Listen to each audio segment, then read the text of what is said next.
Peeps, welcome to another episode of MC2MC. Special episode. We got Dylan in the building today. Covering for Tom. Yes, covering for Tom. Does a lot of our marketing, business genius. First time ever on an episode. Just wait, where's Tom? Tom he's is on vacation. He is in West Virginia right now. Caught in a storm. Yes, caught in a storm. Yeah. He'll be back shortly. And we got a special guest in the building today, Kevin McCarty. You got it. McCarty. Kevin McCarty. Right. Kevin McCarty. I like that name. Welcome.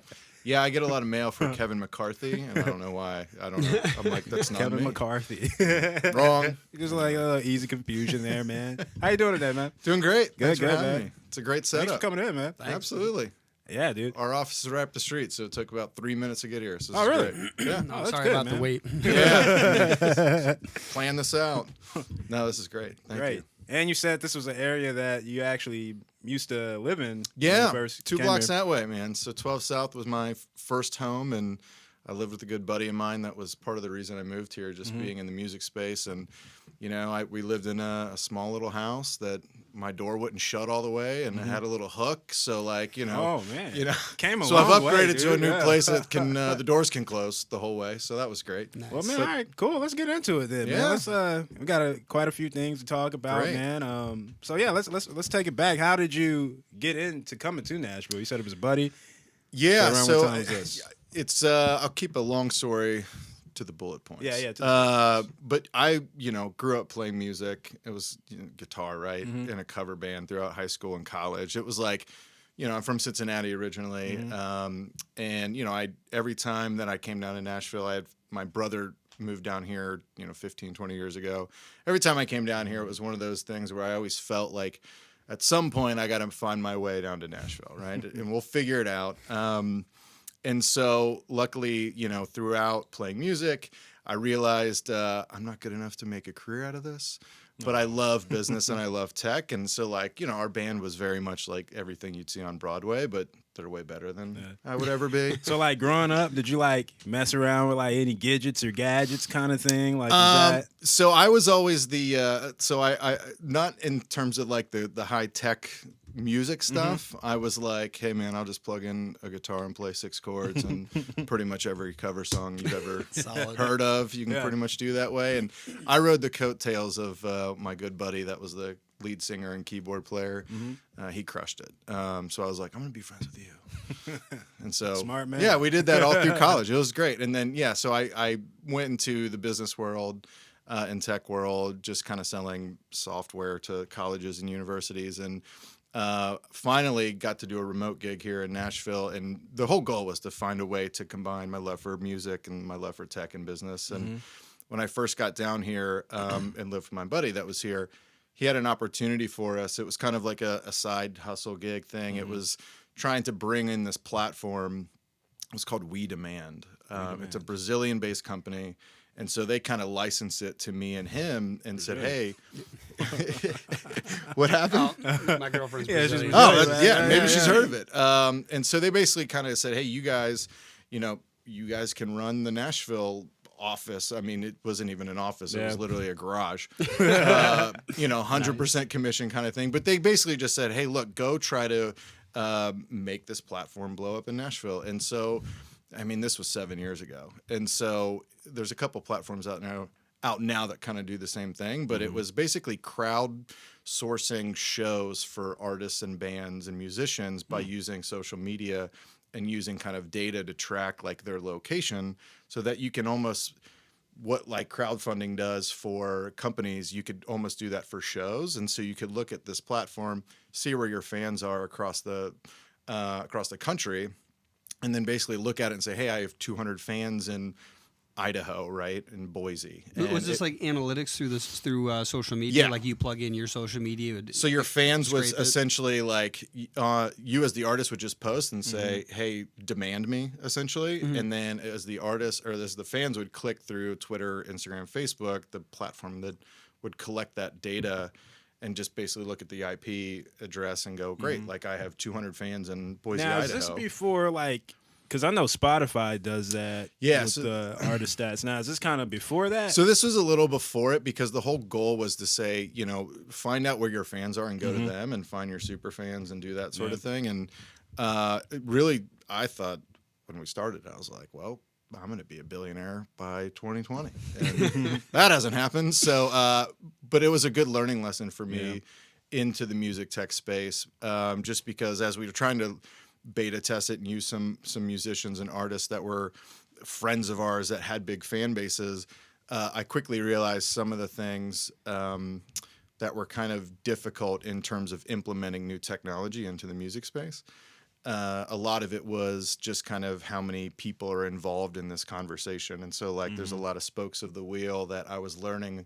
It was kind of a crash course of 8 months of like, oh man, there's so many people involved in this whole thing. And I didn't know. I just was like, yeah, this sounds great. Why would you not want to find out where your fans are and go to them? And then, you would set the price at, if we can pre-sell 200 tickets at $20 a pop, then we'll have a show and I'll go to you. So you can kind of figure out all the finances up front. And I thought it was, super. There's some things that have come out since, but, we went back to the parent company and it was just one of those, we need an office, a lot of support, a lot of people. And they were like, well, this is why we've never been able to make any, headway in the States, is because there's so much infrastructure in the music industry here versus in South America. It's very much artist, musician to fan. And so they do a lot of the direct connection part. So there's not, social media. Yeah, we had a lot of middlemen in all the different aspects. A lot of, exactly. different variables here in America. So so we went back to the guy that was running it, and he was like, "Nope. I mean, we're not forking up a couple $1 million to just kind of start it from the ground. And we were kind of hoping you could do it with 2 people." And I was like, "Well, no." And I had a full-time job at this time, but I also was doing, at the same time, I kind of reached out to a buddy that was doing a podcast. And just wanted to be in the room, right? Yeah. And kind of be the sidekick guy, I always said I was the Chewy of Chelsea Handler, because I was just sitting in the back and would research stuff and make fun of him. But anyway, he was doing this it's called Nashville Hits Collecting Dust. His name is Donald Jenkins. And so the cool part is he wasn't necessarily in music, but he had a lot of music friends. And he was kind of having them come on and talk about not necessarily their music, but their story, more of the personal branding, overcoming obstacles type thing. But he was bringing on some pretty big name people. And one of the things that I kept hearing that I didn't even think about until, we started my app, but I just had a lot of people come on and say, when I moved to Nashville, I was trying to write with people. But I didn't want to go out every night, and then I didn't want, I was kind of an introvert, wanted to kind of just find my core group of people to make music with. And I didn't think anything of it until my co-founder kind of came up to me with the idea, but I'll stop there for a second. Okay. So no, I was listening. So Wiedemann. So I was reading online that, We Should Write Sometime. It started in 2017? Yeah, so the idea came about in 2017, and my co-founder, Richard Casper, has a much more impressive resume than I do as a combat disabled veteran. He started a nonprofit called Creative Vets. And So Richard co-founded We Should Write Sometime with you. Okay. There you go. I was trying to figure out the connection with that. So and it was great because when I first moved to town, we were a week or two apart of actually moving to Nashville.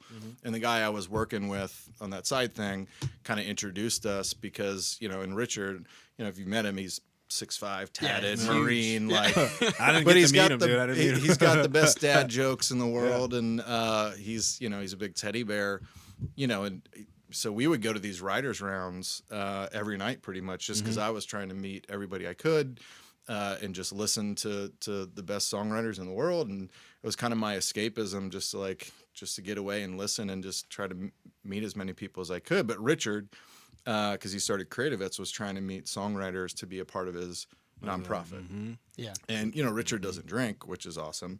I mean, selfishly, he was my DD forever. Yeah. I'll go network. Pick you up. Hey, shouts out Richard, man. Keeping the community safe. Yeah. Man. I like that. And he's also from Chicago, like outside Chicago. And so he had this, like, when it would snow or anything would be bad here, he'd be like, oh, I'll come pick you up. And he had this, like, rear wheel Cadillac that, like, he would just be drifting. And everyone would be freaked out. And I was like, he's got me. He's got it. He knows what he's doing. Dude. But he kind of was finding these songwriters, and he just came to me, and I always razz him about this because I was like, what number was I on your call list for this idea? Because he was like, and then I called Kevin. I goes, yeah, you called people before me though, because he was like, hey, I met this girl who's now his wife, Ashley, and he was like, I want to spend some more time with her.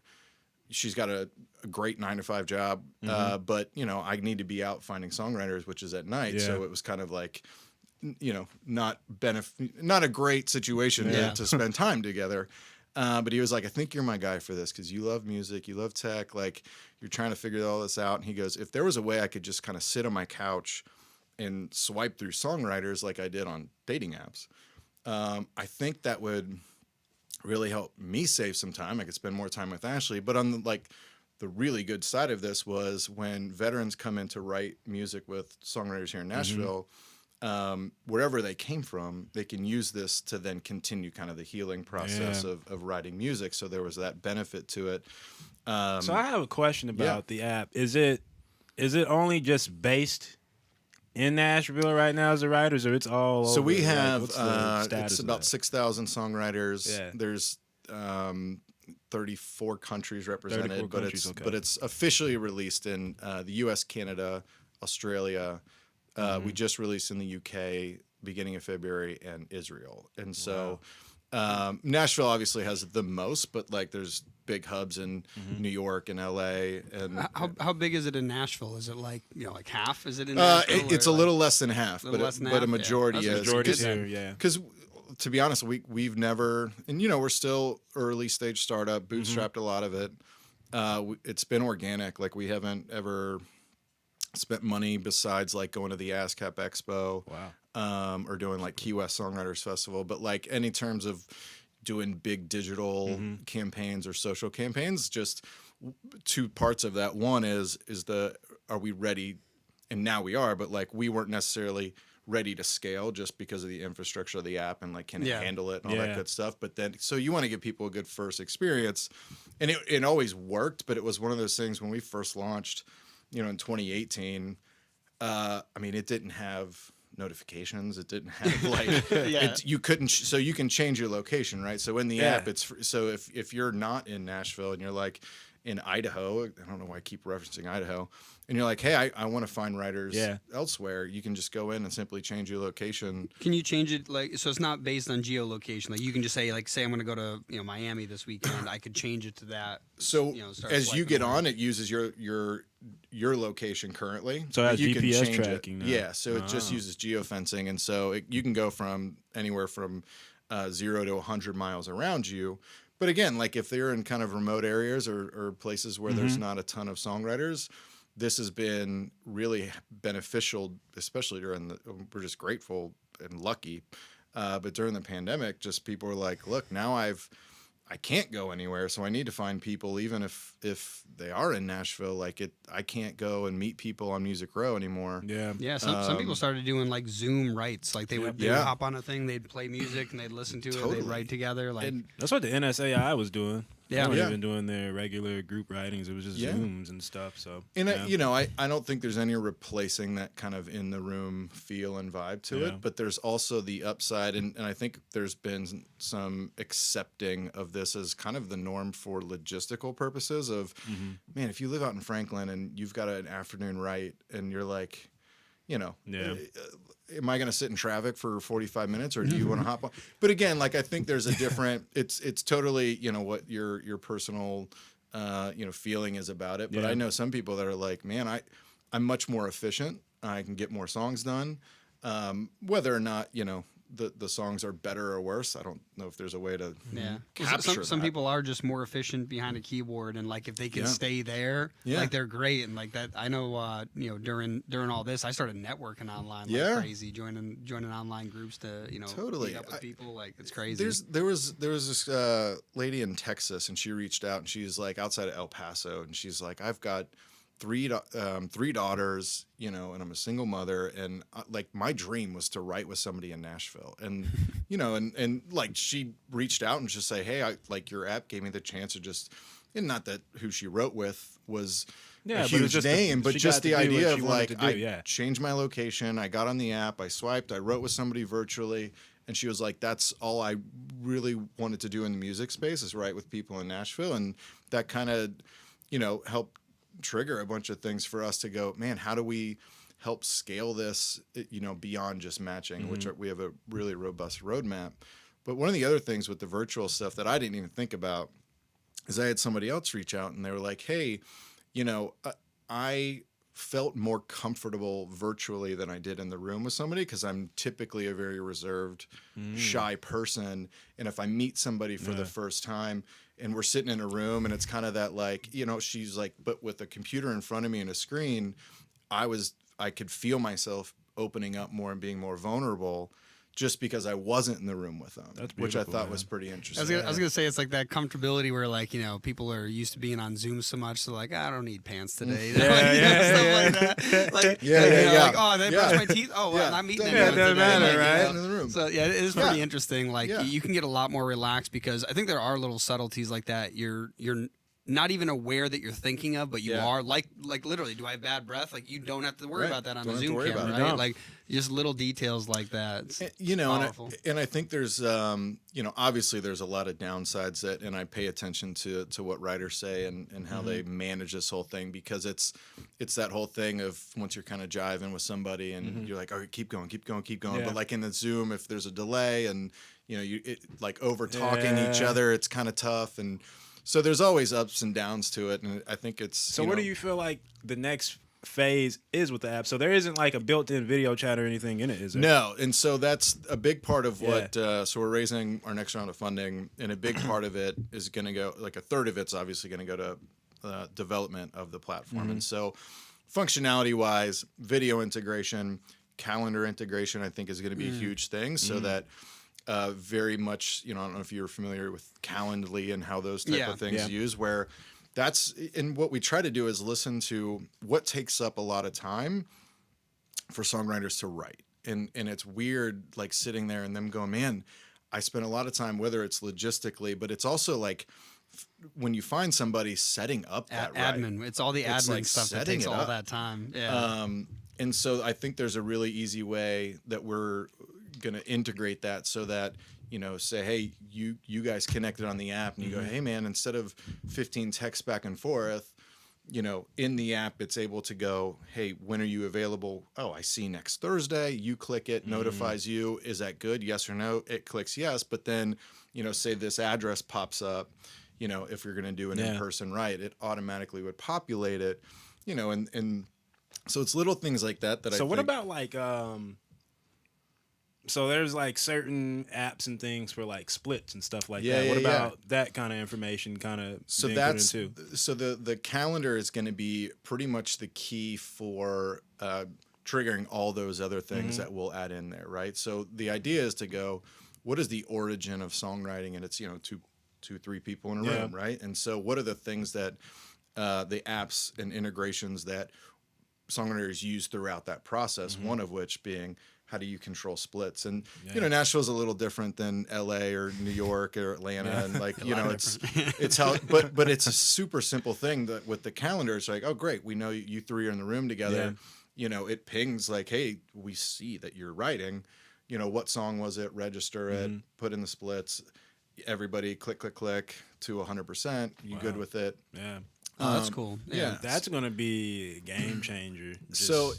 We're excited about that because we hear that a lot of it's, and I read a lot of stories of just like that being an issue, I guess, without calling people out. That's something like, we keep split sheets around here just in case someone's coming over to write. Yeah. Like it is important because people when they get creative, they forget about the admin stuff, but if you want to be compensated, like it's kind of the most important part of it. Yeah, 100%. And the big picture part of it is how do we help songwriters progress in their career without needing to necessarily worry about. And I never knock anybody that uses tools and platforms to be discovered. And I'm talking specifically like TikTok of the world. Like songwriters, it's a different thing than an artist. And so it's a lot of them overlap, but there are a lot of songwriters out there like, Kevin, I just want to write music, man. And, again, no judging on anybody that's made it because of TikTok that may not necessarily be as talented as somebody else. But it's one of those things, I think, as a space, what we can do with this is kind of help say, look, like we want songwriters to just write music. And like some of the analogies I always use, it's like, I'm a big baseball guy and, we're trying to build kind of like the farm system to the major leagues of songwriting, right? And so like, some structure to it. How do we put in education and coaching? But just, I think it's oftentimes I hear songwriters go, man, I just want to write, but I feel like I need to be a marketing genius to succeed. And there's a big part of that too, right? I'm not discounting any of that stuff, but I think it's if whatever avenue you want to do, whether it is that or just songwrite or both, there's a way that we can elevate that. I think just using the platform and how people are writing together to help advance, to the next level, whatever that is. Long way to go for it, but hopefully it kind of makes sense. Right? It is a pretty big deal, though. Too, I think Dave and I were talking about the fact that writers, like people getting publishing rights, has elevated extremely high since streaming, essentially, and so like it. Even if you're just a songwriter, that's like a huge opportunity to make money in the music industry. But you obviously need the opportunity to get into a room to write. And then one thing I was going to ask is, are you going to? I don't know if the app currently has it, or if you're looking to do this, be able to track your lyrics into the app so that it's immediately written someplace, it's documented with a save date and time, that kind of thing. Yeah. So a lot of those things are just easy APIs that we'll use of just. Hey, you two men on the app, we need a third track guy. How do we pull him in? Great, that's easy. But then it is, to us, a very simple one click of adding all these files and tools that you would ever need during the writing. And that's that next phase you're talking about. Yeah, and that way you can kind of go into it and everything's housed in one spot. And because I ask, a lot of our interns that go to Belmont and they're songwriters and they're trying to do their thing. And I ask them, like, what are all the tools, platforms, whatever that you use? And, they're naming like 5 or 6 things, which all have their own value. But I think it's us integrating it in a way for you to use it when you need it and it not be confusing. So like those 5-6 things that they're using are giving them like various aspects of maybe just this one central hub that you guys are looking to create with the app. It's like consolidating all that. Have you ever heard of Ultimate Guitar Tabs, the app? Yeah. Oh my gosh. I was gonna say that's how I learned, man. I was gonna say that's how I learned. Some of that integration, like having metronomes for songwriting, having what's it called, the tuner. There we go. For a tuner, things like that. Yeah. Like, are those things that you're looking to integrate, or to essentially just like, oh, I need that click, it'll open something? So it would ideally, just because of as you're building this out, I think the integrations with simple APIs are a lot cheaper to do. And that way we're not having to. We can have partners and license that stuff, and then that kind of way, like grow until you can put it in yourself. Yeah, pretty much. And so what's been really interesting is us trying to keep it so incredibly simple for the songwriter to use. But then on the back end, what we're starting to have is conversations with labels and publishers that are interested in the talent that are on the platform. How do we discover new writers, which is really exciting, because that way we can kind of see as links are put into their SoundCloud, Spotify, YouTube, socials, all that stuff, we can build this kind of back end as a discovery platform for them that they go, hey, Yeah. wow, this guy or girl from wherever is blowing up. Well, I was blowing up. It's something interesting I was just thinking about as you said that is if you are keeping track of something like lyrics and it is internal to the app, you could potentially have it where like music supervisors they look for songs based on like mood and feeling, but sometimes they really do just need like a song that says certain words in it. Yeah. You could actually have it where like they haven't even produced the song yet, they just have great lyrics, and some supervisor can log in and be like, I need something that talks about, I don't know, trucks and dinosaurs, like something random, man. And it's like, wow, I got 3 songs with that. Like, let me read these and see how they look. Maybe we make a hip hop version of it. Maybe we make a country version of it. 100%. And that's kind of the enterprise back end side that we see, where we can really kind of create what we want to, as any platform would want to, is kind of this network effect of how do we help the songwriters do what they need to do. To write great music and great songs, but on the back end, create these on the enterprise side, labels, publishers, sync, catalog, all these people are like, whatever they're creating is of interest to us, which will then bring on more songwriters to then build in more of the network. And so, a long way to go with it. That's a beautiful thing, man. I don't know. I just think about being younger and like that whole thing of like, man, trying to find like songwriters, but also like it's like you can find a good songwriter, but sometimes it's like finding that songwriter for a specific genre or something you're trying to do. Exactly. And I feel like I think that's something you actually said, I was talking to Richard when he said this, that you guys have genre agnostic, like you don't filter by genre. It's actually like random. I spent a lot of time studying the UI and the UX of those dating apps, and I've had a lot of people say I'd want to search by genre. Mm-hmm. Well, and I may fumble this a lot, but it's one of those things like the experience that most people get on those dating apps, right? It's like the unexpected that you may not even think about is coming next, and what is that, right? And so in your brain, you could say, man, I need this genre and this style and this, that. And sure, you've got a ballpark thing, but if we start saying, well, we're going to categorize it, then you swipe on somebody and you listen to some of their stuff and you're like, man, I didn't even think about this could be a really cool thing. My melody, their track and their top line, and now I'm connecting with people all across the world that are in completely different music, and because it kind of is that whole idea of going, we don't want to play in that space of maybe down the road if we're doing back end catalog sync stuff, like it's country, whatever. I was gonna say for the admins going in and looking at it, that might be valuable. Sure. But in all honesty, as a user, it's like that concept of airplanes and seat.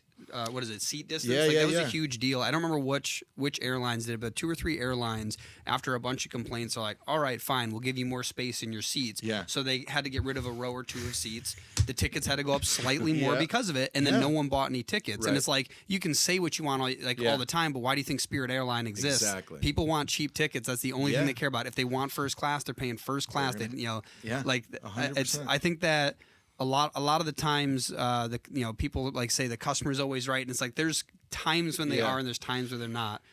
I think and Steve Jobs talks a lot about it. He's like, customers think that they know, but they really don't. They don't, man. They don't know what they want until you put it in front of them. What was it, Henry Ford? The whole if you ask people what they wanted, they would have said a faster horse, not a car, right? Like it's.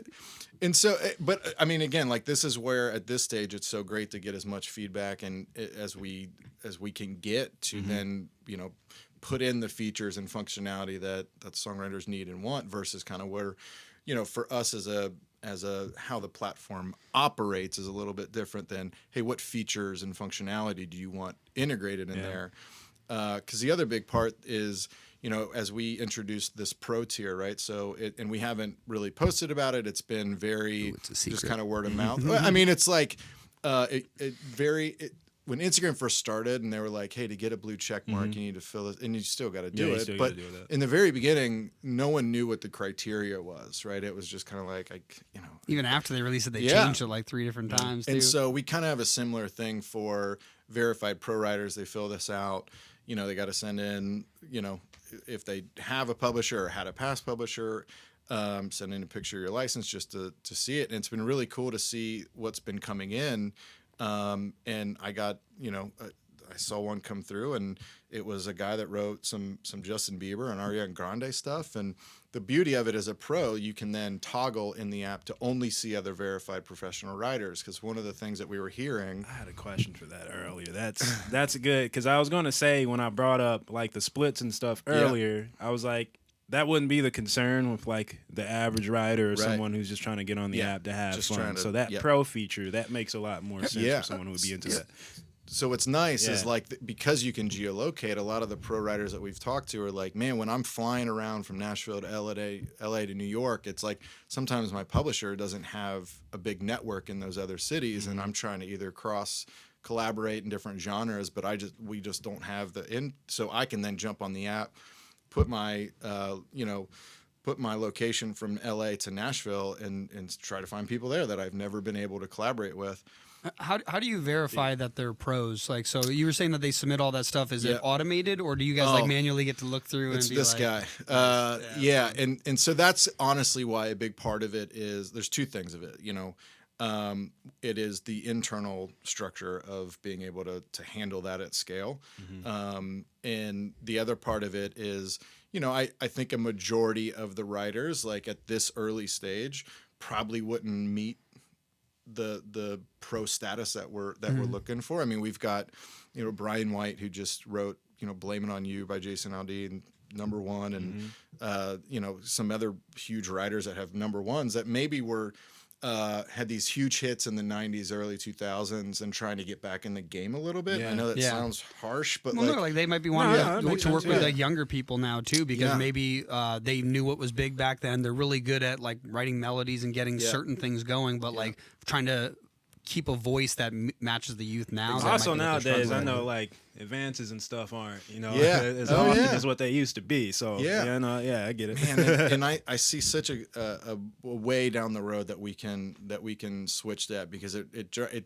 honestly drives me crazy when I kind of hear huge writers and I'm just getting the shaft. To be blunt about it, I think there's a way that we can fix that. I actually just thought of something too. If you're manually checking now, obviously that's not scalable. But something simple that could be scalable, and it would actually probably promote the pros wanting to get on there, is that once you get enough pros on there, you could actually just have it when someone submits themselves as a pro, they have to verify it, kind of like blockchain. Like idea. Like so it's funny you say that, because I think one of the and Clubhouse was so big. I don't know if you guys did that. I'm still on Clubhouse. I mean, I met so many people on there. So many people, and it was awesome. But I do like the idea of the invite part of it. And I think like a pro can invite a pro. Yeah, in that way. But in that way, you kind of have like some people under your wing a little bit of I vouch for them, right? And I think there's a couple of things that we've learned from the pros that are on there. One is, hey, I want to meet other pros and writers. But the other part was kind of like, man, what I love about it is my email's not on here, my phone number's not on here. I can sit here and kind of swipe through guys and girls all over. Yeah. And I'm discovering some new up and coming writers, that may be huge. And the beauty is like, man, if they swiped right on somebody, most likely the other person has swiped on them. Yeah. And then they can connect and do all those other things. So there's kind of that like discovery aspect of it with some pro writers on there. And there's also kind of the now that there's QR codes for each user, one of the big things that happens is, after a writer's round and big writers, they always get people, hey man, I'd love to write with you. We should write sometime. And they don't want to be jerks. So instead of giving out their contact, they can give out their QR code. They'd be like, hey man, scan this and I'll check you out. Yeah. And if it's, it's cool too, because it's almost like your portfolio work too. Like, it won't be all of your work, but you could still showcase. Dude, that is actually, I've been to a few writers rounds, man, and like me coming from like doing hip hop and stuff and trying to get like a country guy like, yo, man, let's write. They kind of look at me crazy sometimes. Like having something like that where like, oh yeah, we just scan my QR and we'll see. Like, so I mean, because there's upside to that too. Like the writer doesn't feel like they're being kind of a jerk. Yeah. They don't want to give out their email and phone number. But the other side is like, I can actually then quickly kind of just check out the profile and listen to some stuff. That's what I mean. It's like the Instagram DM. Cool. Like people stopped giving out phone numbers and emails, and they're just like, "Oh yeah, just hit me up on Instagram." And they might ignore you, but the whole point is they might never have given you contact information before, and now you have an in. Like I've messaged like super high level CEOs when they first hopped on Instagram, and they were messaging back for sure. Like it was crazy. I was just like, so it's the same with this app. You might get some beginner writer who just happens to get near a pro writer. Yeah. There's going back to kind of the baseball thing. I think one of the things that I find really exciting about it is just kind of like, you get these young kids that are like lefties throwing 98 miles an hour, right? But they have no way of knowing like anything about the structure of baseball, how the business thing works. But like if you can find that lefty kid throwing 100 and kind of coach him and bring him along.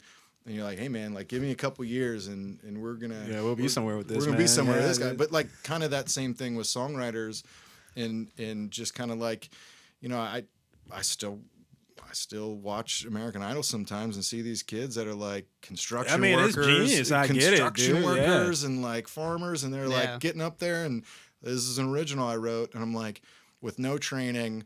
No structure, just singing, and I'm like, man, that's like a big thing too. Like if you get, we've met tons of people now who like they might be great artists and they've never had vocal lessons, and it's like, do you have any idea how much that can elevate you? Like for sure. Same with songwriting. Like maybe they have amazing vocals, but they've never gone to like any songwriter like lessons or rounds, so they can get some more experience. Just that pure raw talent. Oh yeah, and so like being able to actually build a skill from it by networking with people and connecting is like a phenomenal thing. And we see education being a big part of this too. And the simplest way is, 60% of our users when they first sign up, like haven't indicated they're with a PRO. And so that gives some sort of signal of like, and I remember when I was playing music, if someone was like, "What's BMI?" and I'd been like, "Body mass index." Like, why do you? I was gonna say people say that. I've heard people say that. Yeah.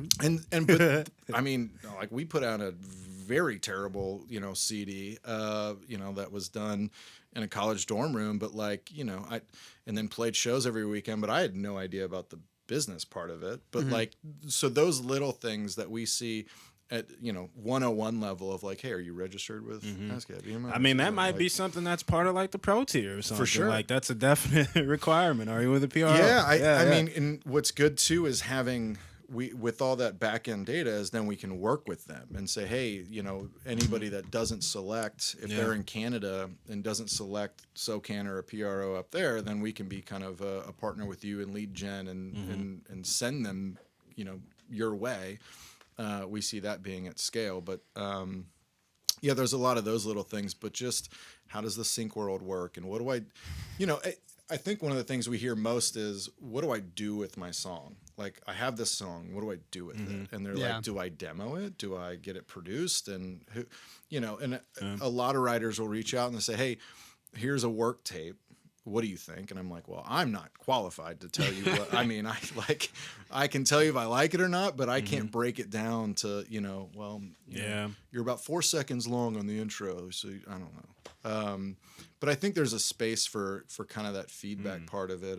No, absolutely. I mean, that's a beautiful thing. I mean, you're saying with like labels and publishers being interested in it, just finding some way to connect where there's a level of like beginner songwriters and people hopping on this app, having your pros, and then that pro tier, and then just finding some kind of way, like with the songs and things that they are writing, maybe if they can talk to some of these publishers and people at labels, like, yo, what do you think about this? Like through some tier service. I see how it all can work together. Yeah, it's very interesting. It kind of, for us, we see it as like, great, like let's just put 2 people in a room for now and then kind of figure it out as we go. But we're seeing kind of what we had envisioned our roadmap. It's kind of starting to come to fruition a little bit in the conversations we're having, and because everyone's looking for the next up and coming talent, but there's different, I would tell you the way I view this app. Please. To me, it's like a digital scene. Yeah. To me. Yeah. I think about the 70s, or like people like Chick Corea, Return to Forever, bands like that. They all had their own little scenes, and people would know, or Jimi Hendrix and stuff back in the 60s, Eric Clapton. I feel like this is like a new age take on the industry, where it's a very community type of thing. It's like you can have these up and coming writers, you can have these pro guys, you can have these executives here, and all in this app in this world. Yeah. If you're tuned in, people are kind of aware of it, and you can kind of know where the scene is going. Yeah. You can kind of know what styles and other flavor people have out there, artist, songwriter, or not. And it's just a very interesting idea that you don't have to step out into the world anymore to like become part of a scene. Yeah. Well, when we raise this money, we'll PR. You know, you can come in, do some PR. Definitely, man. I see it as a digital creative scene, man. Yeah, I appreciate that. I mean, it was I remember like we were talking to our developers, and we were going out to the ASCAP Expo in 2018 in May of 2018, and that was like it was me and Richard. And the only thing we had were shirts that just said we should write some time. We were like, we're just going to go out and talk to every single songwriter which is so many of them. But like to our developers, it was one of those like, hey, so our drop dead date, like it needs to be available on the App Store. It was like May 7th. And it's like May 6th, and it's still not on the App Store. Oh, wow. And like we're packing to leave to go to the ASCAP. And this was going to be very first like putting it in people's hands, seeing what they do, taking notes. And I just remember like it's May 7th in the morning and our flight's about to take off. And I'm like emailing the developers like, okay, I'm literally getting on a flight. And when we land, what am I like? I can't show anybody anything. And so kind of freaking out. And like as we're landing, I'm like waiting for internet to connect again to be like hopefully get an email of like, hey, it's available. And you know, thank God as we land, you know, it's available, it's on there. I mean, so I was like, oh my God, thank God. And so like, but the next 2.5 days I don't know if any of you have ever been to the ASCAP Expo. I mean, it's really cool. I mean, the last couple of years, I don't think they've had it in person. Yeah, with everything. Yeah. But like, I mean, it's 3 days, and it's awesome just for everybody flying in from all over the world to connect and do seminars, and I mean, speakers and all these good stuff. But I mean, I spent most of that time in the hotel room with like 3 pages of just crap that was wrong. I was like, this link doesn't do anything. This X doesn't work at all. Wow. People are clicking here for God knows why. So like it was good kind of like very initial alpha testing of just seeing people use it. But those are the only things we've ever kind of done. But when I remember that day, like when we were talking to Adam Sanders, you know, big country writer and artist, and he was like, dude, I met his co-writer at Cole Swindell. He was like, I met Cole Swindell on MySpace. And he was like, I see this kind of being a new-aged MySpace of writers to connect, because I was just on MySpace just trying to find people, my group, right? My crew to write music with. And one of the songs that came from them meeting on MySpace was She Ain't Worth the Whiskey, which was like Cole's #1 like 10 years later or something like that. That's crazy. I was just thinking about that. Like, if you were to spend any ad money, put that on MySpace, because that's still around and there's still artists on there, which is crazy. Gosh, yeah, it's such a good idea. I always joke and say, you know, if you've ever had MySpace, because people are like, I don't know how to code or do anything like that. And I go, do you have MySpace? Yeah. And they're like, yeah. And I go, did you put a backdrop in there? Like, yeah. I was like, then you HTML'd for sure. So you've coded before just to get that backdrop in there. But I remember MySpace. That was so much fun. Yeah, some coding. But yeah, man, that was really like almost like the first musically, in the sense of like putting like making I still remember when it came out, it was mostly like Facebook, and then they had this whole music integration where someone lands on your page, you have like a theme song and stuff. Like that stuff was so awesome. I mean, you taking me back to like fucking like middle school. Yeah, that's crazy. Fuck, dude. Oh, if I said so it's funny. We did this like series with some of our interns of you know, my generation pop culture, music culture, and theirs, and so I quizzed them. And I played them. I was like, "What is this sound?" And I played the dial-up sound, and like they had not a clue. Like AOL. They were like, "Is this a fax machine?" There was like 5. I showed them a picture of a pager, and they were like, an alarm clock, and like we're dead set on an alarm clock. Here's the worst part. I mean, sorry guys. I showed them a picture of Bono, and 1 out of 10 knew who it was. They were like, "Is it David Duchovny?" No, it's Bono. How do you not know who Bono is? But here's the thing. And then they quizzed me, and they were like, who? And this was, you know, a year and a half ago with that group of interns, and they're like, who's Charlie D'Amelio? And I was like, I don't know. I mean, I can guess, like, influencer. And I was like, you know, and, you know, so it's one of those things. And they would say the similar type pop culture things that were like insane that I didn't know it. And I was like, yep, I've officially hit that age of like me not being cool anymore and knowing what's trendy. See, it's crazy though, because like a lot of the stuff that became really big in the last few years, like I get when like older generations look at younger generations and are like, oh, it's not like it used to be, but like for real, like it went from music to like some people dancing to music and the dances are stupid, like, and they like. What is the show Peacemaker? Have you seen that? So it's DC. Yeah, there we go. DC Universe, and they have a dance routine as like the intro to the show. And the interesting thing was they specifically asked like this high level choreographer to create a dance for a bunch of people who can't dance. Oh my gosh! And so that's why it's so funny is that like they can't dance and they're doing this choreographed thing where they all are matching. So like they're doing something together.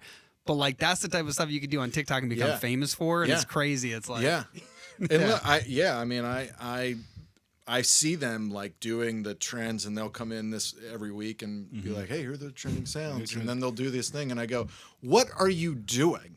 And they're like, I was like, I don't know, just get us views, I guess. You know, what was that thing y'all were saying earlier? Before, I mean, we were talking TikTok. It was the interns basically letting them try certain things. What was it exactly? What was it? Where I just let them do TikTok? Just letting them do certain things. I mean, I go, look, like TikTok is super organic growth. I mean, I go, there's 2 interns now that I'm like, your sole focus is putting stuff on TikTok. Yeah. And I come in with ideas sometimes, and they're like, Kevin, that's stupid. I'm like, okay, great. I was like, but I think it's funny. And then I have to remember, like, so it's like kind of trying to, and we're still so early in it where, you know, we're doing all right. But I'm like, let's try everything and just see what works and doesn't work. And we've had a couple do pretty well. And I think one was funny because Richard came to me, and Richard's the best at this stuff. He's very much the creative, but he was like, let's the whole trend of like, tell me you're a whatever without telling me you're a whatever. He was like, let's do, tell me you're a songwriter without telling me you're a songwriter. But like, he cuts it off and goes, tell me you're a songwriter without telling me you're a I'll go for Kevin. And he goes, yeah. So I hop in the back, and he's like, where are you going? He's like, oh, okay. So he's like pretending to be an Uber driver just because like that's what songwriters. So, that's great. So it was like, I mean, like Andy Grammer, like Spencer, all these guys were like commenting like, that's cold. Awesome. That's cold. And I was like, that was good. That's great. I was gonna say, like, honestly, even if your interns might think some idea is silly, like one of the things that do you know who Gary Vaynerchuk is? Oh yeah. Like he's talked about this, but like every platform changes demographics all the time, and right now, 18 to 35, which is actually like the YouTube demographic as well. TikTok has actually grown into that, and it's even hitting like 40 and 50. So like even the dad jokes might actually hit there, and you might find the right person in there because of it. So I'm we're at that place now where I'm like, okay, we've done enough, like we've got enough followers, and you know, it's like 1,000, whatever. But I go, there's enough now we can look at the analytics and figure out what's working and what's not working. Because when I see and scroll through, I'm like it's so all over the place, and I go, you know, now let's figure out why and like what's working well for us and all those good things. And we that Dan Bilzerian one where he's like, did you ever see the one where he's like, the reason I get so much top tier whatever, so we like dubbed it, and he was like, the reason I get so much top tier co-writes is the way that we set up our profile. So it's like, so I was like, and Richard and I love that stuff. We're like, that's gonna blow up. And then and it's like the sounds are the key part of this whole thing. Like, you use these sounds. And so anyway, they come in and they're like, okay, here's the 3 things trending. I'm like, I don't get it. I get it, but yes. Sometimes it is just pushing it out there, though, because even if one of the things actually Gary Vee did say was, I think it was like 2019, his biggest video on Instagram was him talking about how much he likes blueberries and like shoveling them down at some event where like there's like a whole fruit platter and he's eating all the blueberries. Yeah, man. Like the little things. I reached out to Gary Vee on LinkedIn, because it was I always followed his stuff, just like putting out as much content as you can. And one of the things that it was like a Rolling Stone article that someone was posting during quarantine. And I was like, oh, like, this is a good thing for us to kind of post, and let's do more of just like this type of thing. And I was like, I don't care. Just get out as much as we can on everything. And sure as hell, like we posted something about Rolling Stone, and then Rolling Stone reached out to us and was like, hey, what's this all about? Tell us about it. And then 2 days later, they put an article out about us. That's awesome. Yeah. But and I reached out to Gary and I was like, hey man, like I listen to your stuff all the time. You just said, just put out content. Like, doesn't have to be so I took that to heart, and he didn't get back to me though. Yeah, Come on, Gary. but it is so true. Like, I'm actually like in this like mastermind where there's people making like 10, 100 times more than me, and it's like all it was posting.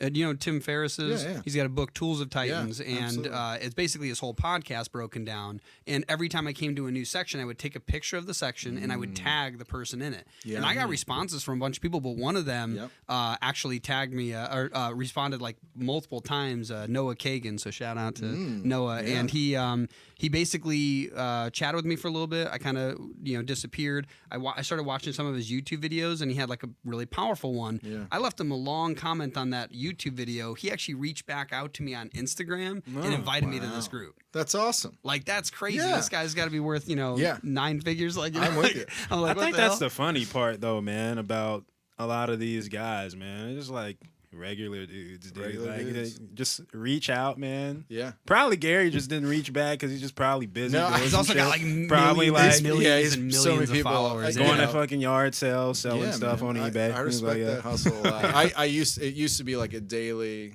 thing with Gary, and it just and I think I respect him because he's like, I want you guys to get to the point where like you can't.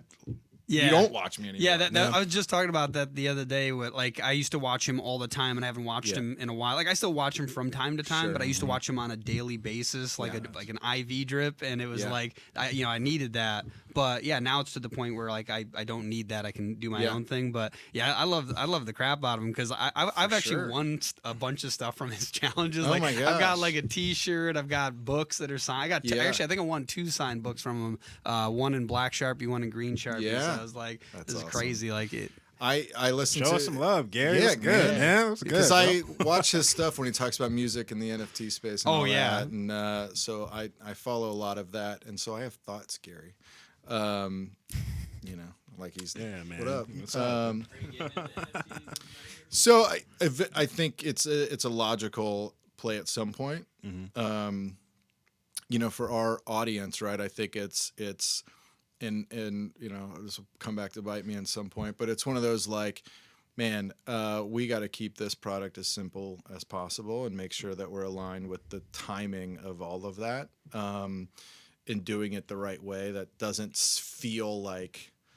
almost doesn't feel like Web3. You know what I mean? Where it's like, because songwriters in the music industry, typically, in my experience, isn't.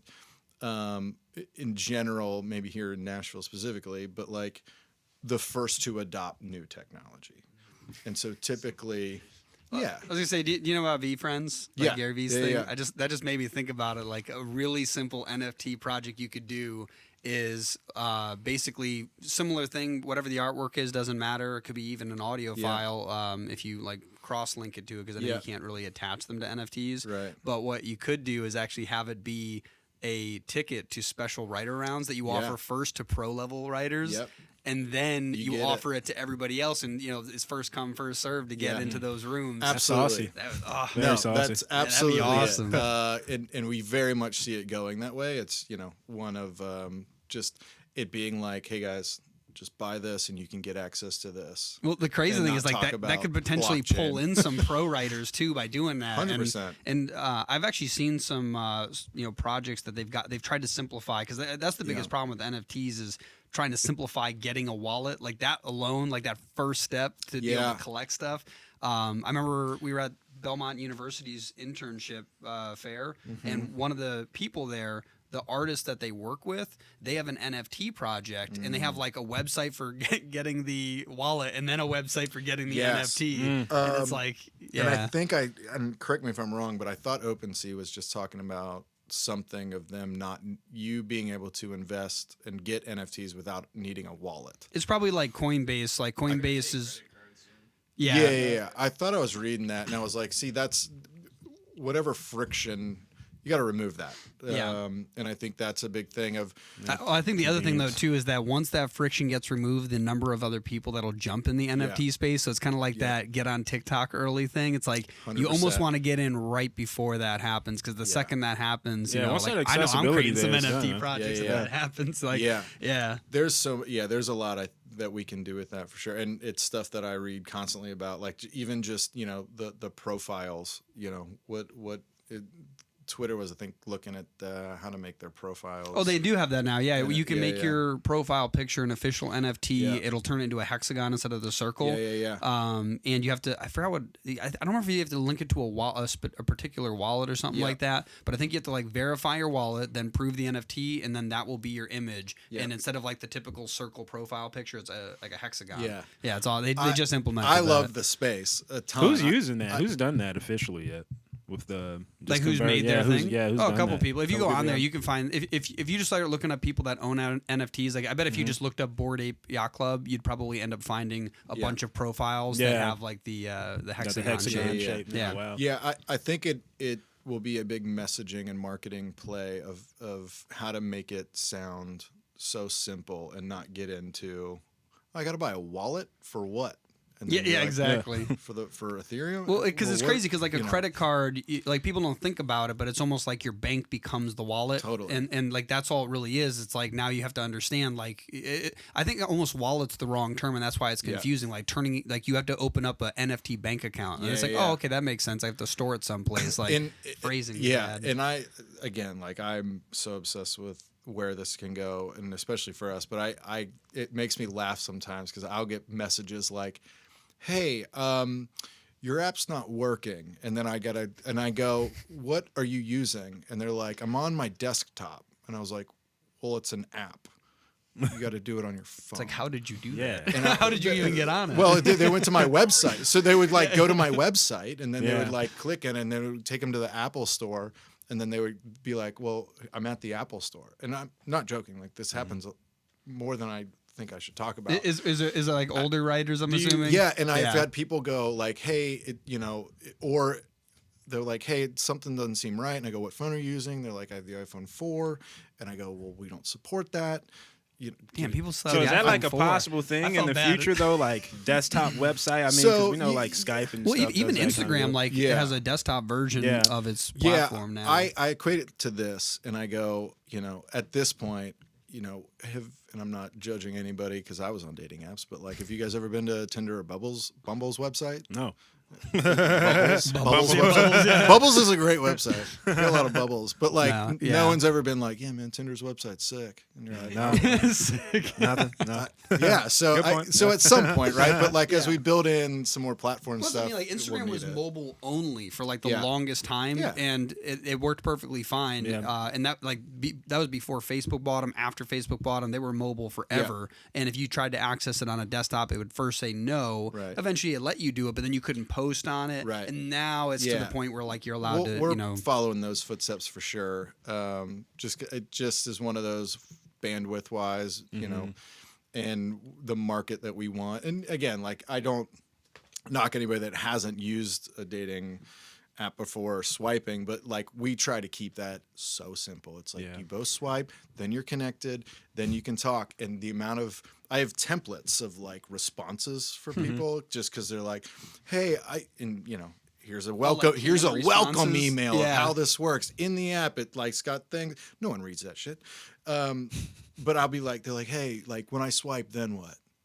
I'm like, well, they got double opt in. Yeah, we've had like so many artists that come by here. They'll ask us questions, and we're like, did you Google it? Yeah, like they'll ask a question like, so I made a song. Yeah. Now what do I do? Exactly. It's like, is it recorded? It's like, yeah. It's like, is it mixed and mastered? Yeah. Like, did you look up what to do with the song after you make it on Google? So that gets back to the whole like when the NFT metaverse space. Yeah. And it's like, man, I'm getting over just mobile app versus desktop. One thing I'd actually probably recommend for that is on the desktop version of the website, because like I know the reason is that if they're on the mobile version of the website and they click on it, it'll open up the App Store. Is having that the Apple icon on a desktop version swap to something that will send them an email, or like click on it and be a lead capture, and then email them the download and say, hey, check this out on your phone. Because the two icons just say download. Yeah, because like if that's the main thing, it's like literally having something that pops up that says this is, because like I don't even know why that button always goes to the App Store, because I'm pretty sure it's like a iframe or something you get from iTunes or from Apple, right? Yeah, because it just it'll go straight to either Google Play or the App Store. Yeah, like you get it from them. I don't know why they never made a desktop equivalent, because like there's almost like the number of like iMac apps versus iPhone apps not even close, and so like it's weird that they didn't make a mobile version for desktop that'll be like, hey, send us your email and we'll email you a link, like you can text someone an app, like you can just like share the app. So that might be a way around that, because I know that's I've seen people do that before in person, and I'm just like, it says app right there. Yeah. Like, but yes, so explaining the metaverse to somebody that might be it's happening. No, so we are still pre-revenue, just growing that network. I was thinking with the Submit Hub, we get 50 cents per feedback we give on a record. Oh, cool. So if you have who'd that be? Songwriters, probably one of the interns. You can give them a discount on a subscription or something maybe in the future, or if you send free on your platform if they give 5 feedbacks or something. So they'll be I'll just talk so slow.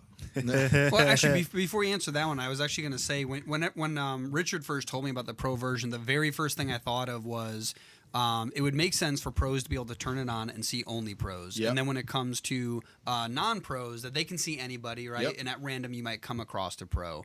And the easy thing that I thought of was simply, if you're a non-pro, having a paid version that allows you to see all the pros only, as opposed to like you hope you get to one by swiping right 1,000 times. And that would be easy. Like that's something that if I'm a songwriter and I have to pay, even the as close to like a Netflix account, like a month, like to have access to pros constantly, right? The only issue I see with that is in the very beginning, like let's say you only have 150 pros on there, and I've swiped through all of them and they've all already declined me, and then I get better. What happens next? Like, do I get to swipe through them again? Do they get to see me again? Like that's like the only. So and I look at a lot of other kind of swiping apps and platforms out there that do that, and I can refresh anybody if they want to go through them again. And what the dating apps have, I think if like you shake it, it brings back or something, like if you accidentally do something. And we'll do this, but like I have a link in there that just like, hey, if you ever need the profiles refreshed, like we'll refresh them. Oh, that's awesome. That's so cool. Because I mean, look, especially in the beginning, we're trying to help songwriters, right? Like sure, would me personally and also for the business like to be generating revenue, but at this point it's like I don't want to hamper our growth and our value for our songwriters by charging them for something when we're not at our level of scale that we want to get to yet. I think Gary Vee even said like the longer you I think this was like Seth Godin actually, like the longer you wait to monetize your audience, the more value it'll be anyways, because you're giving all this value up front for the longest time until eventually the platform's so valuable. If you're like, hey, we would like to charge this for an additional feature, unlike Evernote, who took away one of my three notebooks. They're like, hey, I know we offered 3 for free forever, but now it's only 2. That's why I don't use them anymore. And where we see there being a big opportunity here is the back end of that, like I was saying before, but like for example, like one of the publishers in town was like, Kevin, I'll just pay you for the most swiped on profiles in Nashville. Oh, I didn't think about that. And so, that's like, such a cool idea. just because, like, well, that's kind of like the Tinder like hot pick thing, like when you go to the top 10. Oh, they're like a ride, like it's got like the star or something. The motherfucker. Yeah. Wait, what's the hot pick? It's been years, man. Basically, if someone swiped a lot, then they when they come across your profile, they got like a blue star or something. Yeah. Basically, going, this is a hot pick because a lot of everybody's people swiped swiping on on it. Yeah. So like you could even do that on the app as a Literally front call end hot thing. pick. Like this person's been swiped on a lot, and Yeah, that'll yeah. even help with social proof. Like, Could have accounts on here and be swiping. So, I mean, the next phase is kind of this publisher portal for them to have some back end access to like the data part of it, but then also, you know, what we see, and we've heard a big challenge for them is also the coordination of co-writes, like logistically with their schedules, which we can see getting a play in here. And there's actually a label in town that wants to white label what we're doing for their writers only. Oh. that's interesting. Because and so there's some enterprise opportunities on that end too that we had kind of always thought about. That's interesting too, because you could build it out where you never charge the user, and all your deals are basically like, hey, would you like your entire publishing branch to have access to the rest of your writers? Right. And then we make you a special version of the app, or just like a login that locks all the users. And then you have all the businesses kind of paying for Exactly. it. Yeah. The songwriters. Yeah, that's always Exactly. cool. Fine Apple Music do with the MLC. Yeah. Yeah. They just fund that whole thing. Yeah. That's awesome. Yeah, they got like 30. Yeah, that is a cool idea, because I like the idea. Like, I the freemium stuff is always really cool. Like, you know, I use Duolingo to learn a language. yeah. Like but there's a way that you can always get everything on there. I don't like the pay to win, you know, because then you could just get somebody who doesn't have enough money. Like people joke about, you know, like, oh, I went to get food today and then Netflix took my, you know, dining plan, right? Like, so I don't like that someone might be in that situation. So that would actually be a cooler or a better alternative to have the businesses cover all those expenses. And I think, you know, what I study a lot of is kind of like Peloton's gamification part of it within their community and how they do rewards and those type of things, where it's like, that's why I love Duolingo. The gamification is what gets me. Because I think there's stuff that we can bring so much value to our community, and then it all be kind of funded from our enterprise side of this. And for example, and this is so like kind of just a whiteboard, what if, right? Like, you know, if you've done 100 writes on our app, then we're going to give you like a one-on-one session with the #1 hit writer, right? Like, or like a workshop or like and things. Because that's, you know, how do I get better? How that was like one of the things. Well, that's how I like with earlier. Uber. We were talking about rideshare earlier. Yeah. So I do some rideshare. They have the tiers. Yeah. It's like you have your Uber Blue, Gold, Platinum, Diamond, and after XL, you do so many that's like the size of the car. Right. Oh, But okay. when you do so many rides, you start to get certain features. Sure. So like when you go from like Blue to Gold after like 600 points of rides, you get access to features like, oh, now you see exactly where your ride's taking you or how far it's going. Then you get to like Diamond, where you I get didn't know that. you get more rides at the airport. If you're going there, you can sync up. You get easier rides to this. Then you go to like Platinum or whatever it may be. Now you're getting like discounts or like insurance for certain things and stuff like that. So it's like I get that. That made me think of something. Tinder did something too. I don't know, a while ago, where they made this thing where they would randomly show you like a bunch. I don't even remember what it was called, but like there was a different page and it was a bunch of people like that were like circled in gold, and then you could get like one free like or something like that. I don't know what it was about, but the thing that made me think of definitely the gamification's huge, like being able to level up. But you could even have it where after you've maybe after you've booked a certain number of writing sessions, you could turn on pro mode for a moment, and for like 3 minutes you can swipe right on on some pros.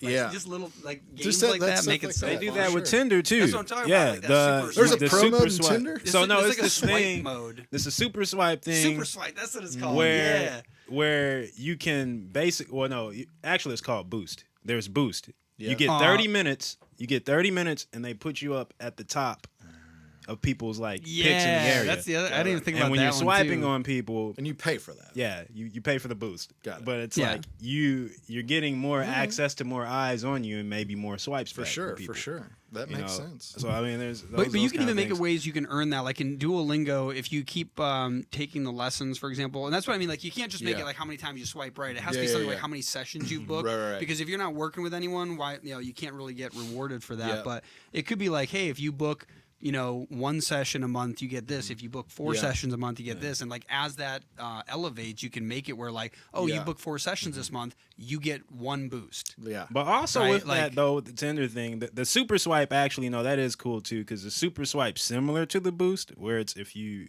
super like someone, actually, that's what it's called. You super like them. Yeah. It brings you to the forefront throughout all the other people that are liking them. But also, it does like it to that boost. person. Yeah, to that person. So like, let's say you could get 1 super swipe a day, and you could super swipe a pro, and then you'll be the when they log in for the first time, you'll be the first one they see. Mm-hmm. That makes sense. But even with the super swipes and boost, you can pay for those. But if you get premium, you get like a few of those each month. Or How much is like premium? That. I think I have no idea.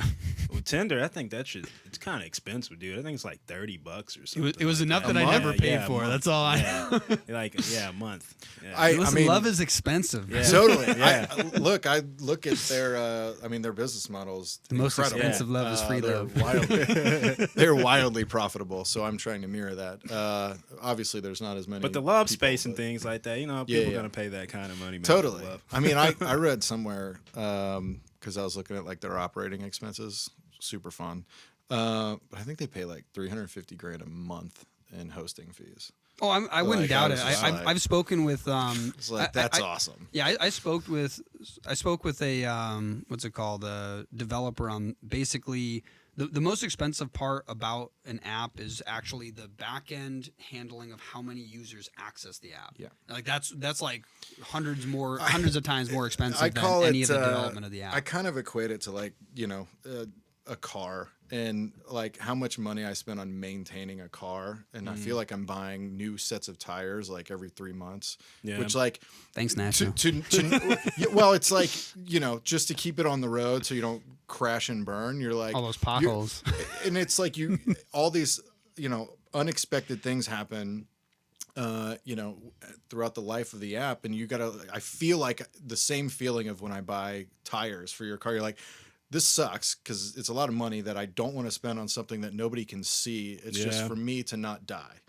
And so there's a lot of that stuff within the back end of like, you need to upgrade this. And like, for example, like Apple all of a sudden made it like a requirement that you needed to have the Apple being able to sign in with Apple on your page, right? Yep. And that, that's not like free. You gotta the other thing that sucks about that too is we need $2,000 for that. You're also suddenly losing your free leads you could get before. Where like now it's basically you could reach out to them, but it's going through a filter that they can. And again, I can't complain. Like where we're sitting versus I got to be grateful. The last 2 years, we didn't have like a store or foot traffic where like we had to close down. It was like we're an app, right? So like there's cost everywhere in any business. But it is those things of like, running the app, and people are like, how much? And it's like, dude, there's stuff that comes up, like little bugs and those type of things all the time. And, and that's where it's like having a good, we have a team here in Nashville that we use, and they're great. But it's one of those like, man, when we first started this, I was going to have a buddy do it. And like, he had a full-time job, and I was, developed the app. And it was like, dude, thank God that it didn't work out with us, because like when stuff happens in the middle of the night, like what are you gonna wake up and do it? Yeah, I was gonna say like, that's the one thing with apps, because like I've looked into app development like dozens of times for different projects, and like every single time it's like I want to do it with somebody, but it's basically like if it's a singular person, they're your friend, and something goes wrong, like they're not gonna wake up in the middle of the night. Like you really do need a team like handling that stuff. All right, we're gonna take a break real quick. And we are back, guys. All right, so I was just nerding out about business nerd stuff, and I was asking Kevin here, essentially, what's the platform you use for actually planning out your roadmaps? Yeah, I mean, we use Trello just because it's super simple. And yeah, I know there's a lot of other ones out there. Shout out Notion. Yeah. Everything's great about Notion. He loves Notion. I like at my real old job, probably 10 years ago, someone introduced me to Trello to like manage a team and do all this stuff, and I was just like, "This is super easy." Yeah, it's just a online digital whiteboard, really, that you can just move. It's just slide really the cards. easy. Yeah, It just gets the job done. It gets the job done. It gets the job right? done. And then I transcribe it when I'm doing investment pitches and meeting with people to make it look pretty, but and out of Trello. Slide decks, business stuff. Yeah. Slide decks. I probably have 100 investment pitches. Actually, I'm glad you brought that up. Yeah. What are some kind of thoughts and things you're thinking in your head when you're getting a pitch together, man? So like I was saying, man, I probably in Canva have a folder of maybe 60 to 70 different decks. Is it for different business industries you're going after? It depends who we're talking to, right? Like, because for example, we talked to a couple weeks ago, we had a conversation with a very successful businesswoman that knew literally nothing about music. And depending on, their level of and try to do as much research as you can, just like in any sales conversation, it's like, what do you know about them, their background? And one of the questions, it's the first time I talked to him, was like, what do you know about the music space and songwriting? And if it's nothing, then it's really hard to dive into so like why PROs, right? Yeah. And like you know what Changes ASCAP the whole is? I was about to say, you kind of got a a business person who's music illiterate all the way to like a publishing company and everything in between, like who you have to work with. Exactly. And so like if a lot of conversations that we've had will be in kind of more the healthcare finance side of things, just because they're interested in like branching out. And like, so some of these kind of more family, venture funds, they're like, hey, like, we typically do healthcare. We heard this is kind of cool. We're interested, right? Like, so they typically will look at, more on the financial side of things, like projections. And, they look at our spreadsheets that I've put together with some of my advisors and mentors. And, they've told me to my face, like when I first started doing it, they're like, yeah, man, you're going to be out of money in 8 months if you show anybody this, because you're dead wrong. And so like, it's spent a lot of time just getting like, monthly cash flow projections for the next 5 years and all those things that make sense, right? Like, it's not just where do you see this in 5 years? And if I'm saying like, 100 million, like, how did you get there? And you're like, I don't know. So like, there's an actual flow and sequence to it all. Yeah. So that it kind of more lends to those conversations when it comes to people that may not be as familiar with the music space, but are like, hey, how big can this get, kind of thing. And so you basically project out to something like Tinder at a percentage, something like that. So there a couple things. One is just kind of like, if we, the pro features, if we at some point make those a subscription fee, if it's like on the publishing side of stuff, enterprise side, like what is all of those things typically go for in this space? Just took a lot of research and just kind of like mirroring what other companies have been doing. But in the music space, a lot of it is really on, okay, it may look very simple, and you understand music. It's on the front end super simple, connect songwriters, but on the back end, since you understand music, let's walk through where that can go. Of like, the features are really nice for the, splits and calendar and all that stuff. But in the back end, when you get into the enterprise part of like, man, at scale, say there's 500,000 songwriters across the world, how many songs are being created, and the opportunities that come from that song, and then the catalog and the publishing, and so like it kind of has that flow. People go, oh, I see now. It starts here and can end here. But if they don't understand the music space, it's kind of hard to talk through all of that, and just saying, look, like, we're simplifying the way that people connect to write music. And I was gonna say, like, basically the way you could even price it out, like what it could eventually be worth, is figuring out like how many people work in the music industry compared to all the people, and like that percentage of Tinder is just the pro version of it. That's not including any of the enterprise stuff. Exactly. And then when you get to the enterprise stuff, it's like looking at any B2B app that works in the music industry, figuring out what their cap is, and basically the mid to low range there is roughly where you can shoot for. It's like there's a lot of opportunities. Totally. I mean, we break it down into kind of the front end features part, like you were saying, but like on the back end, there's on the notes at the bottom of all this is like publishing is not even projected in this because we don't even know what the market even looks like for that. But like, if we said, hey, if we, there could be some demo production stuff that, hey, if you got a song, you need a demo. Yeah, you could even like Thumbtack. Like so many dude. You could be the connection between like a recording studio and the writer, because they can go, hey, I'm looking for a studio that's near me, and just that lead, you can basically sell that to studios 100%. like Thumbtack. That's like the all point systems with like certain banks, like nearest banks and stuff, or deposits or whatever. Yeah. That's insane. Because the nice part is the location piece, right? Yeah. So it was starting with that of just like, where are they, and put them in a room, and then everything can kind of build off. You can even eventually get into like admin publishing down the line of like handling their publishing, not just like working with publishing companies, but being the administrative publishing branch. Yeah, like there's so much to do with that. It's so crazy. Much. And we have a long way to go with it, but that's kind of where we see just kind of it for the songwriter going, man, like I have a place I can go that I know wherever I'm at, they're going to help me get to whatever that next stage is, right? Like just the next step. Like and we want to make it very clear, not to overpromise and be like, join our app and you're going to be successful. You'll be the next Justin Bieber. Like, I get that. That's to the individual. There has to be some kind of drive to it and stuff, but it's a good tool to use to get to that. I wanted to be a baseball player growing up, and then I saw everybody played baseball, and I was like, I'm not that good. And you get to Nashville, and like everybody's great. And I kind of look at it as everybody is the best from wherever they came from, pretty much. Yeah. And your heroes from your hometown. Like I was the home run king from my man. I think it's like Rich Dad, Poor Dad, though. Yeah. When Robert Kiyosaki's like, yo, man, you can either be like, oh, I can't do that. Or you ask yourself, how can I do that? So I think, it's just a perspective thing. Absolutely. This is just like one of those hows, like a tool they can use. Yeah.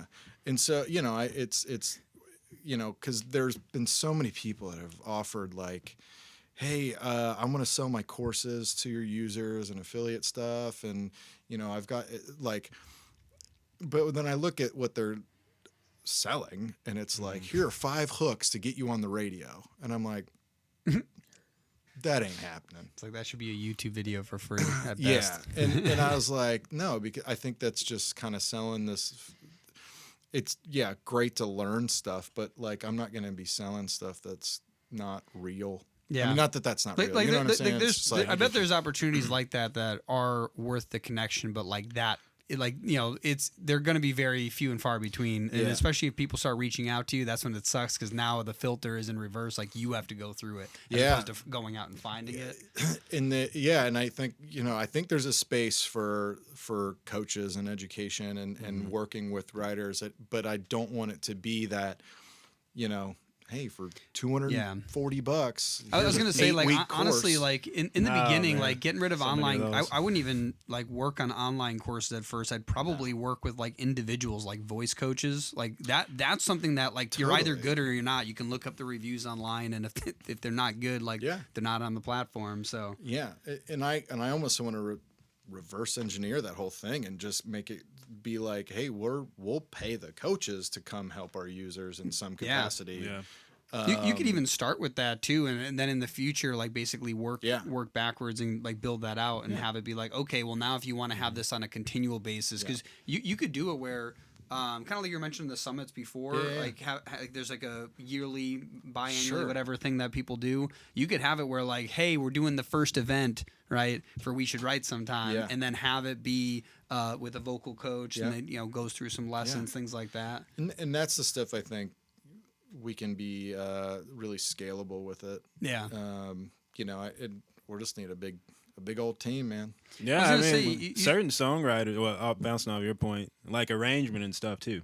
A lot of singers, they don't understand arrangement, like your verses, pre-choruses, like your bridges and things like that, rhyme schemes, access to certain songwriters or teachers just in that aspect too, where they can actually learn how to structure a song and things like that. Just kind of bouncing off what you're saying with like vocal coaches.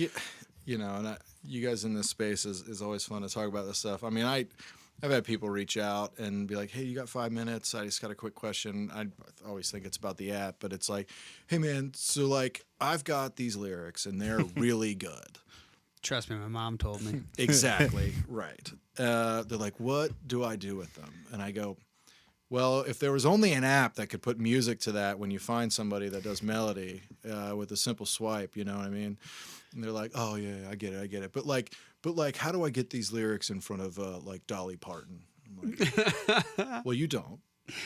And so like I think there's just a lot of that stuff of just how to give that feedback in a way at scale that you're like, man, it's not as have you guys thought about like creating like a simple ebook with that stuff that you could even use as like a marketing tool to like bring people that's in? A good thought, actually. Because like even simple stuff like the rhyme schemes, things like that, what is it, ABA. I mean, there's all kinds, like, all that, like even just like the basics of that. Like I've got a electric guitar book that's like 28 pages, and it's super valuable. It gave a really basic structure on how to practice guitar, like 5-minute warm up, 5-minute scales, 5-minute chords, 20 minutes practicing a song you like, and then move on. Like I'm glad you brought that up, because like I think one of the things that I've said no to people that have reached out and like, hey, on the affiliate side thing, and not that their courses aren't valuable and would provide it. I think I want to make sure that we're giving the experience to the users that meet them where they are in the songwriting process. Like if that showed up in front of a pro, and they're like, what? Yeah, it's not showing how to get that. Yeah, well, like, exactly. So like, how do you make sure that the information and things that are getting whether it's within the platform or emailed or whatever, is to the right people in the right. That's what I mean. Like instead of like putting that, necessarily on the platform, but more like putting that online. Like that'd be something I would run an ad to just to capture emails and then go, hey, do you know we got an app? But it's something that's valuable regardless. It'll let you capture emails beyond Apple giving that. How they have the Apple login. Like now you can actually still capture their email, which would be pretty valuable. This is good, man. Yeah, I was going to ask. You said that. Did you say you have funding coming in? You have so we raised kind of a smaller angel round a year and a half ago, and now so what we were trying to make sure was let's get the pro tier built was the goal. Yeah, and then kind of see where we're at, and then raise kind of like our full seed round. So, looking for 1.5 to 2. Like we got to build the team out. Start doing, obviously grow the user base with marketing and develop the app a ton. And I was going to ask on the marketing side, have you considered doing like sponsorship deals with like instead of like spending it on ad spend, like putting it towards like what's that? The Musicians Corner, like the summer events at the Centennial Park. Yeah, so last year we did the QS Songwriter Festival. We sponsored that, which was great because that was like the first day that like this pro tier was available, right? Very cool. And so, it went down there and like just handed out these bright orange fanny packs with koozies and stuff in it, which was perfect for Key West because like everyone's wearing a bathing suit and a tank top, and they're like, this is great. So, but that's a big part of when we get this funding is all that type of stuff because it's it's a pretty niche market, right? Like so, getting in front of all of them, I don't think it's going to be a super big challenge, but then it's the draw of what's the value that the app can bring koozies. That's what it is. Everybody koozies, I love koozies. Yeah, it's perfect. You open it up, there's a koozie and a sticker and a thing, but yeah, the marketing part, I definitely will need to make sure we bring it. Like I have some people that I have in mind that come in and kind of help do that, but. The other reason I was curious about the sponsorships too is because like you could potentially like go to Belmont and actually talk to them about like, hey, I'd love to maybe do a talk to your kids or whatever, and then I'd be able to almost give them a pitch at the end of checking out the free app, and it's valuable to them because there's a bunch of people that are just songwriters there, and they're like, they're shy, introverted people that don't know how to talk to their friends and be like, hey, you want to write a song? Instead, it's like, hey, why don't you just join this free app? That is good for the Belmont kids, man, because a lot of the interns, they don't really know necessarily what's going on in the city itself. Right. Yeah. They're just at the campus all the time. So, and that's also a good point, is it can take them off campus to people that, like, the whole reason you go to Belmont is networking, right? It's not always the classes that you're getting value from, but the other part is you're in Nashville, songwriter capital of the world, right? Like, that's where you want to be, and if you're always in your dorm room, you're only writing with Belmont students, like, you're not going to find anybody. Yeah, so, like, two things on that. So one, like, right before the lockdown and all that, like, they had us come and do a little workshop thing with them, which was good. So you're right on the money with that. And the other part is where we see kind of more on that white label piece of it is like ASCAP, like BMI, but also universities like Berkeley School of Music and Belmont having like a code of just, hey, I only want to see Belmont students, and being able to do it. And that's way. something like the universities have stupid amounts of money too. Yeah. You could get them that they pay to get their own login system. Each student with their pop.belmont.edu or whatever. And what's crazy is, like, while we were launching this until I did it full time, like, I was selling tech platforms to colleges and universities, and so like just it's crazy the story that led me to this, because I selling to colleges and universities. I mean, they don't move quickly at all, but but I feel like I'm used to that kind of selling by committee type of thing, and they, what about this, and bringing this person and bringing that, but going into it having that understanding, but being able to know like who does what at the university, I think will be a big play for it, because I mean there's schools of music in most colleges, but I think there's a couple. Berkeley is a huge one, for sure. But definitely Berkeley, Belmont, those two alone, like you would get a lot of traction working through them. And I think like Full Sail too. I know there's like producers and stuff, like artists there as well, songwriters, like schools like that, just focused around those niches, man. Absolutely. I didn't even think about that. Like trade schools could be a cool way to target that, because they might be a little more quick to move with their money, where like universities got a lot of bureaucracy. Like honestly, if you're going to go after someone like Belmont, the better thing would maybe, instead of like trying to get funding and build it and then go to Belmont, go to Belmont and say, you got any alumni that want to fund and then partner with us? Now, more I think on it, I know it's like a songwriting app, but I think it's good for like producers too. Yeah, and so there's a couple platforms out there that kind of do on the producer side. That and we see us going into that space at some point. Do you know Bumble? The dating app Bumble? Yeah, Bubbles, bro. Bubbles. Yeah. Bubbles. It just made me think of it. They added a feature several years ago where it's not just the dating one. There's then BFF, Friends, and then there's Biz. You could even make it with songwriters, producers, and Listen, that'd be so cool. Bumble, you can just acquire us. It's fine. Yeah, just it's another space. Maybe they'll sponsor you. Yeah, what's up?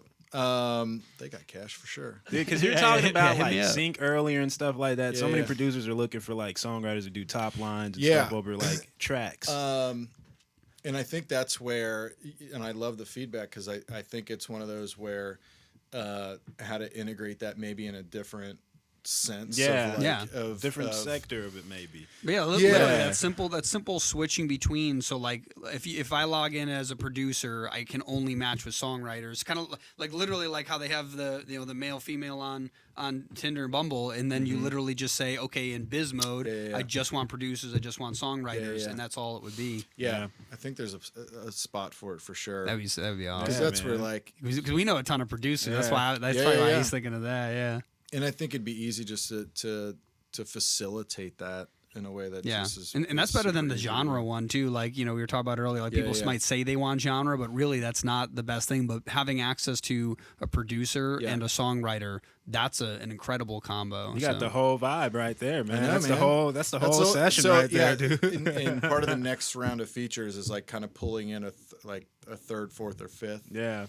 So like if you two connect, like, man, we need that track guy or producer or whatever, being able to just, I got him. I know who it is. We're bringing him in.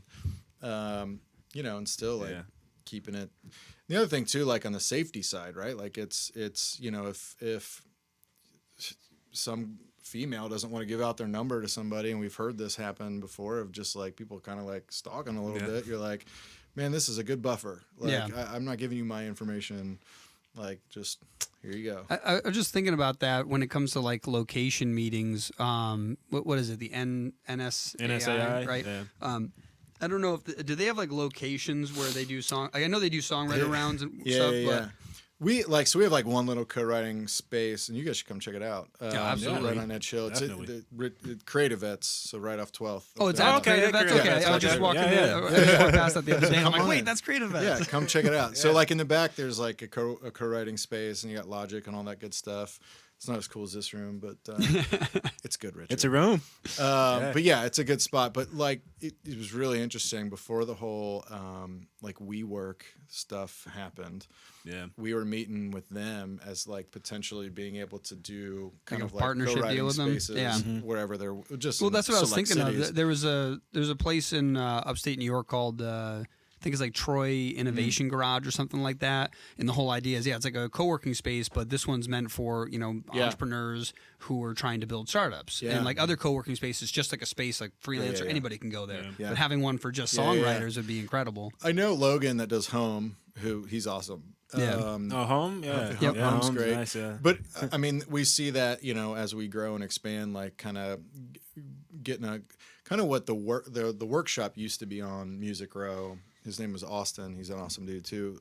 Ran that, but it was basically just a house on Music Row. It was just co-writing rooms, and kind of ran it like a gym membership. You just go in and log.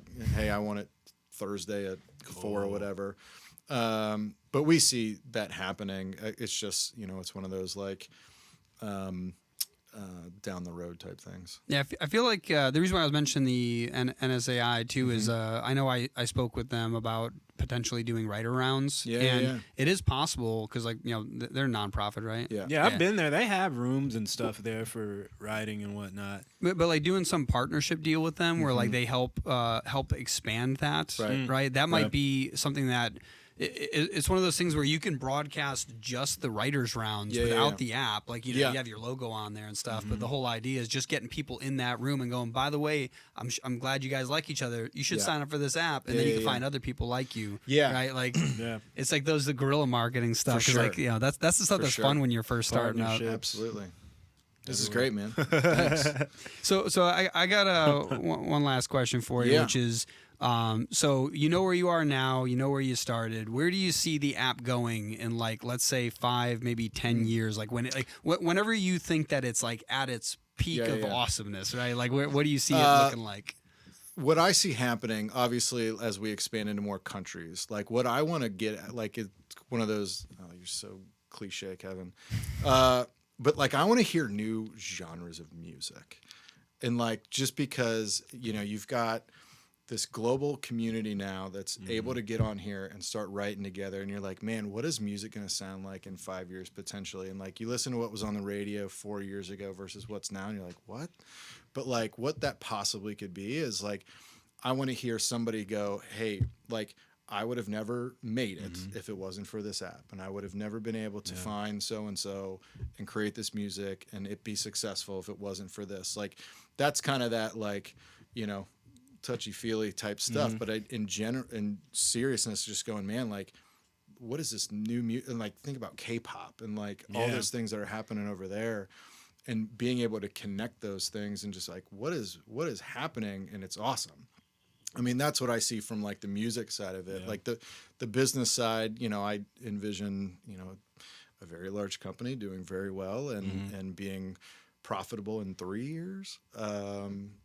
It's going to take some time, but we got to raise that money and, 500,000 users, which isn't an insane amount, but I think that's enough just to, just given what we're shooting to do. Like, well, I think you guys are doing the right thing, man. As far as being in the age of information and just where, information is valuable and it's just accessible to our fingertips. An app like this, I think, will play a crucial part in something like this coming up in the next decade, man. Especially with the, I talk about that as far as Nashville too, like the breaking down of walls and just people coming together and experimenting with different kind of genres and things. And I think musically right now is the time where you can be more creative than ever. For sure. I mean, there's so many different websites and things you can go to, download different sample packs and things, it's mix and mesh sound, splice, grab some Afro beat drums and mix it with country licks and things like that, man. So like, it'll be cool. I see it, dude. Globally, man, it's something that'll bring people together, man. It's like the app almost plays a humanitarian type of cause, man. So and it's not for songwriters to date each other, and if it happens, it's great. But I've had that question.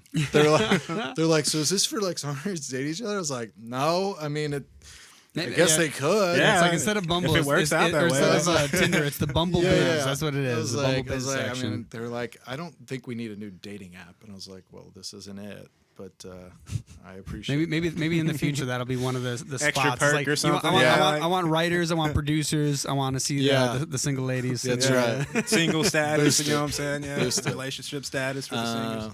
But yeah, man, congrats to you guys. This is awesome. Yeah, really cool. This has been incredible.